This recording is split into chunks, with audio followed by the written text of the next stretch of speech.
Benvenuti al Killiani. Oggi non parliamo di Gundam come semplice storia di robot giganti. Quella è solo la corazza. Sotto, Gundam è una dissezione brutale di potere, ideologia e fallimento delle utopie, una delle analisi politiche più feroci mai entrate nell'animazione.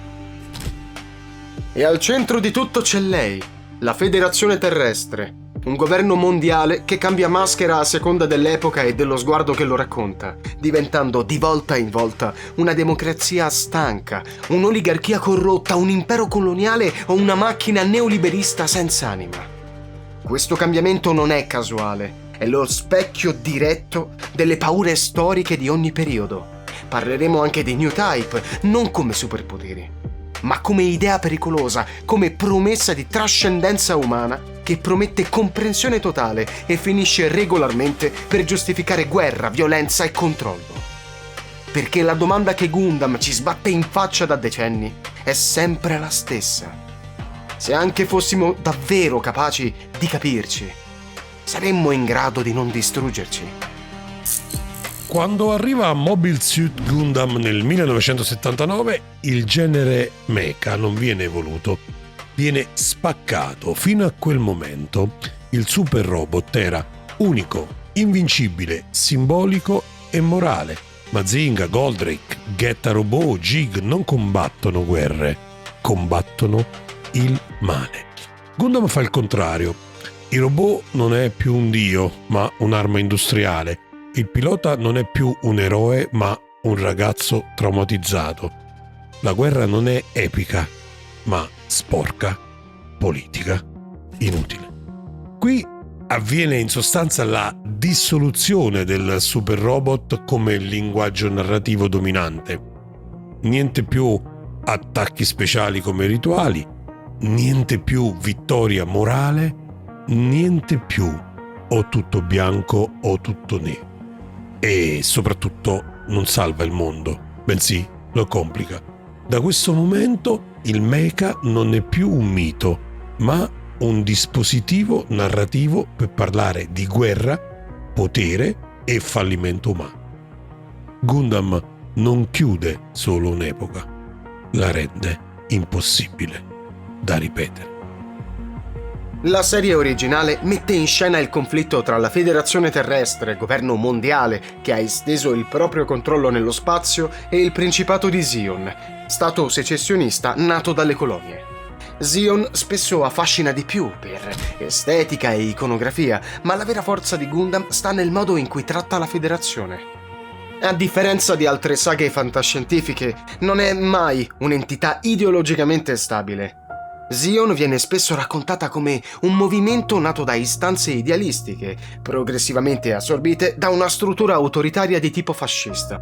Mentre la Federazione muta volto, talvolta democrazia inefficiente ma animata da buone intenzioni, altre volte è stato repressivo che scivola verso l'autoritarismo. Questa ambiguità è il cuore dell'analisi e diventa evidente osservando tre sguardi diversi. Yoshiyuki Tomino, il creatore originale, Harutoshi Fukui con Gundam Unicorn e Yasuo Otagaki con Gundam Thunderbolt. Nel Gundam di Tomino la Federazione è volutamente vaga, mentre Zion viene mostrata nei suoi meccanismi di potere, nella sua dittatura monarchica e nel dramma quasi shakespeariano dei Sabi. La Federazione resta un'enorme macchina impersonale, onnipresente ma raramente spiegata. Il disagio, espresso da alcuni personaggi, suggerisce che le ribellioni delle colonie nascano anche da un profondo squilibrio di classe. Vivere sulla Terra significa appartenere a un'elite privilegiata, mentre lo spazio è esclusione e sacrificio. Nella fase finale emerge persino l'idea che, sconfitto Zion, la Federazione possa diventare il problema successivo, mentre dal punto di vista zioniano viene descritta come una democrazia debole e decadente, ricalcando il conflitto del dopoguerra tra liberalismo e fascismo.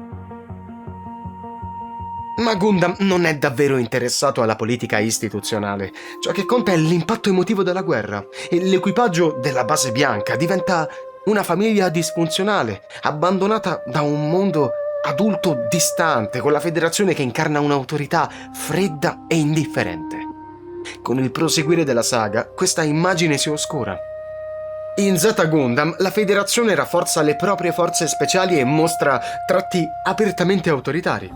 In Double Z raggiunge l'apice oligarchico, con funzionari che vivono nel lusso più sfrenato e giustificano catastrofi in nome del controllo. Non è ancora un impero dichiaratamente malvagio, ma un'istituzione corrotta e apatica, sempre più lontana da qualsiasi ideale democratico. In Il contrattacco di Kar esplode il risentimento delle colonie verso il dominio terrestre, mettendo in crisi l'idea stessa di una democrazia globale funzionante. Questo percorso culmina in Hathaway's Flash e in alcune evoluzioni narrative alternative come Gaia Gear, dove la federazione introduce i cacciatori di uomini, una task force incaricata di deportare forzatamente i cittadini dalla Terra, cristallizzando una delle rappresentazioni più estreme della federazione come oligarchia che protegge i privilegi dei ricchi mentre schiaccia una sottoclasse economicamente vulnerabile. Una scena emblematica segue un cittadino qualunque che tenta di sfuggire ai controlli arbitrari, terrorizzato dai permessi sempre più costosi e troppo impegnato a sopravvivere per potersi permettere un futuro o un esodo nello spazio. Qui Gundam si ferma su una persona normale, non su soldati o rivoluzionari, mostrando una popolazione privata dei diritti, schiacciata tra la repressione della federazione e l'astrazione ideologica dei movimenti di liberazione. A questo punto la federazione non è più solo un governo inefficiente, ma un sistema neoliberista progettato per trasformare la Terra in un parco giochi per pochi privilegiati, lasciando il resto dell'umanità intrappolato in una sopravvivenza senza orizzonte. È su questo sfondo che si inserisce la rilettura di Harutoshi Fukui, che spinge la federazione oltre il degrado morale e la trasforma in una potenza apertamente egemonica, spesso letta come una metafora del potere globale contemporaneo. Nelle sue opere, la federazione non è paralizzata dalla burocrazia. Agisce, cancella identità culturali, destabilizza società locali, si muove attraverso cospirazioni, omicidi interni e operazioni segrete.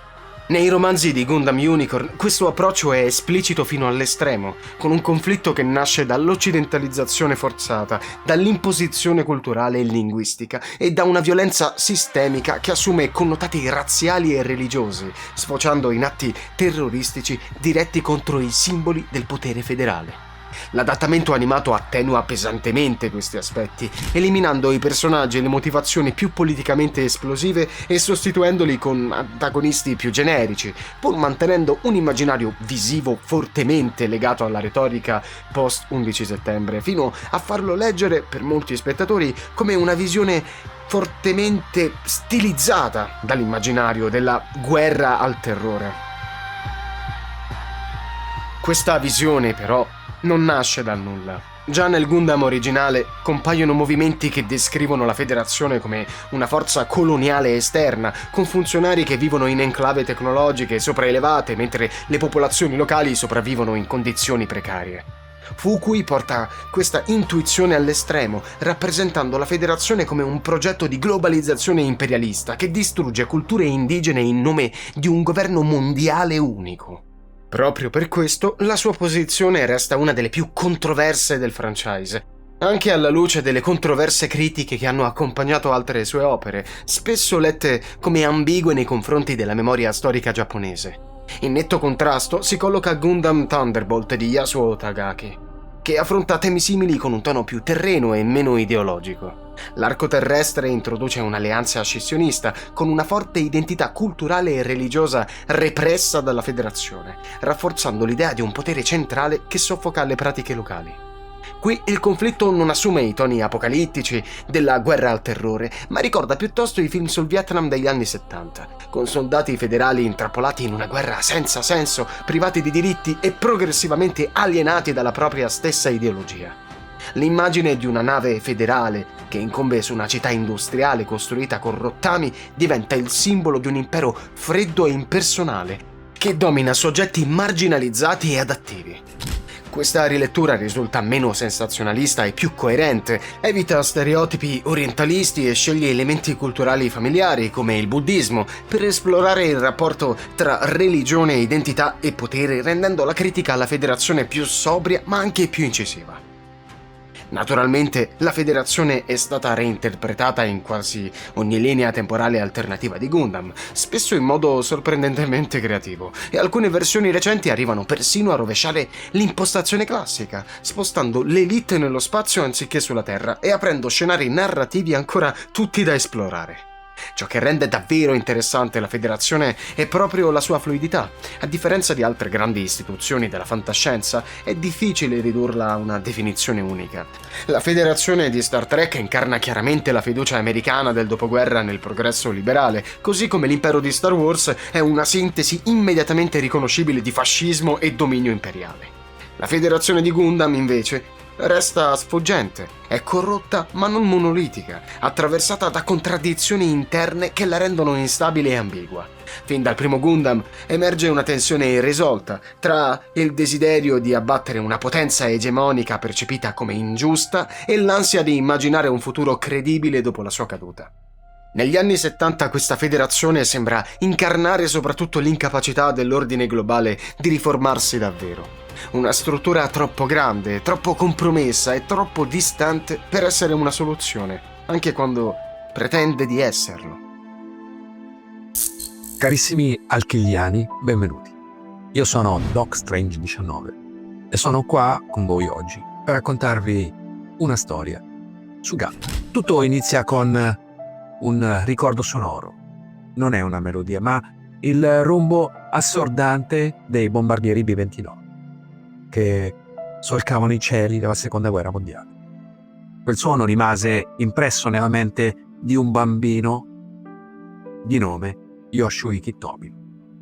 Anni dopo quel bambino è diventato un regista, però è insoddisfatto, è divorato da questo. Guarda l'animazione robotica della sua epoca, il genere super robot, e vede solo superficialità.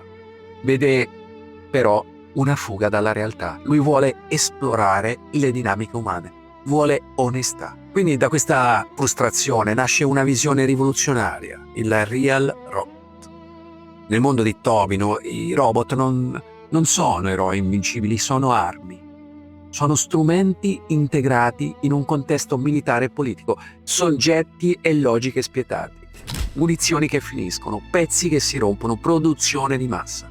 I mobile suit non nascono per salvare la principessa, ma come evoluzioni di macchine da lavoro usate per costruire colonie spaziali, poi convertite in strumenti di morte. E per la prima volta il nemico non è un alieno mostruoso, il nemico siamo noi, umani contro umani, costretti a guardare in faccia la tragedia della guerra. Le ispirazioni di Tomino sono precise.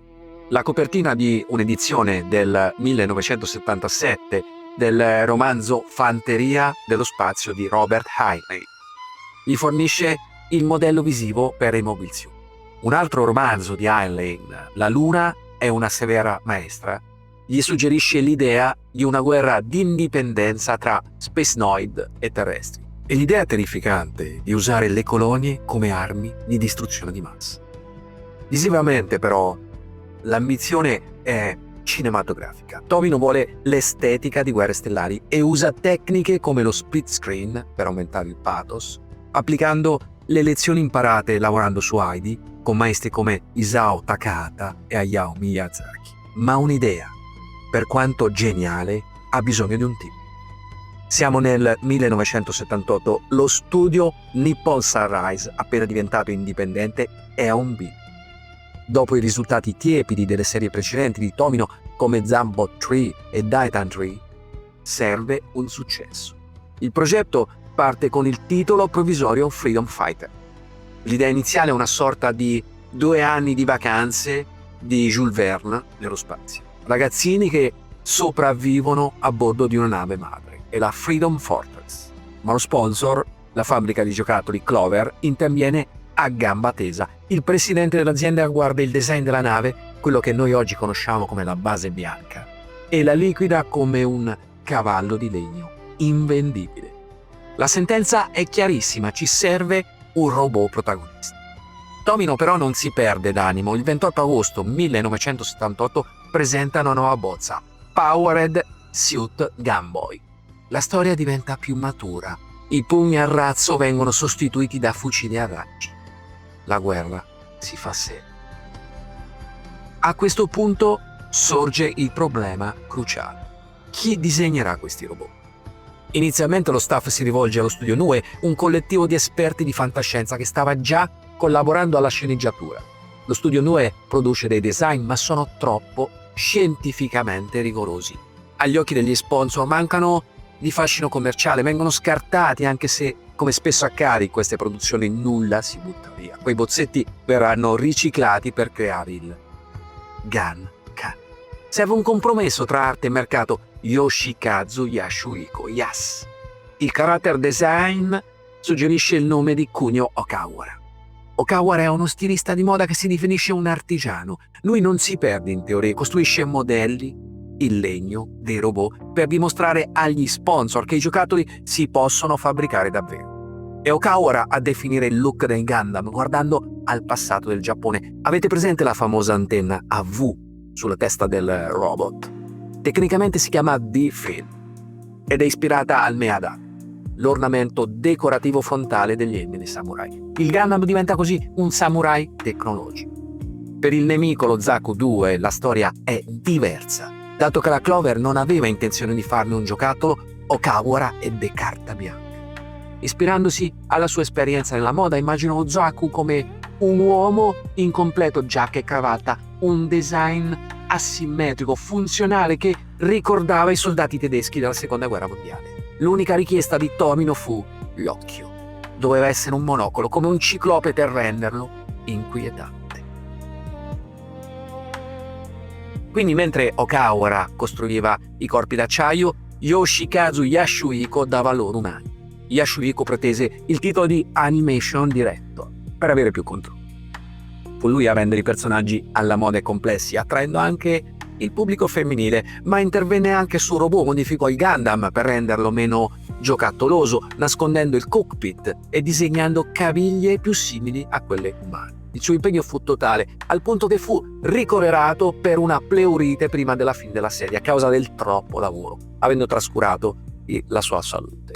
Un legame così profondo che anni dopo creerà il manga The Origin, per correggere quelle che riteneva distorsioni nella percezione della storia. Quindi, per venire al succo del discorso, se Yasuhiko era il cuore, lo studio NUE, che aveva fallito con il design dei robot, divenne il cervello scientifico dell'opera. Furono loro gli architetti della Universal Century. Introdussero le colonie O'Neill, basate su veri studi di habitat spaziali del 1976, e soprattutto inventarono le particelle Minovsky. Serviva una scusa per far combattere lupo giganti corpo a corpo nel futuro? Ecco la soluzione. Queste particelle, scoperte da un fittizio scienziato ucraino, inibivano i radar e le comunicazioni, rendendo inutili i missili a lungo raggio e costringendo i piloti al combattimento a vista.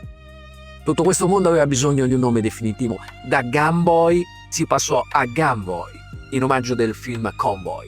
Poi si cercò qualcosa di più potente, ispirato agli spot Mandom di Charles Bronson, unendo la parola gun, pistola, con l'ultima sillaba di freedom, libertà. Nacque Gundam. Per renderlo più leggibile e potente, la O divenne A, Gundam. Come una diga, dam in inglese, che protegge la terra dai nemici. Anche il titolo giapponese Kido Senshi Gundam infante mobile fu una scelta deliberata dallo studio NUE per richiamare il termine Mobile Infantry di Heinlein, aggirando con un gioco di parole i problemi del copyright. Il 25 dicembre 1978 il titolo divenne ufficiale. A gennaio del 1979 Tomino stese le note finali del calendario.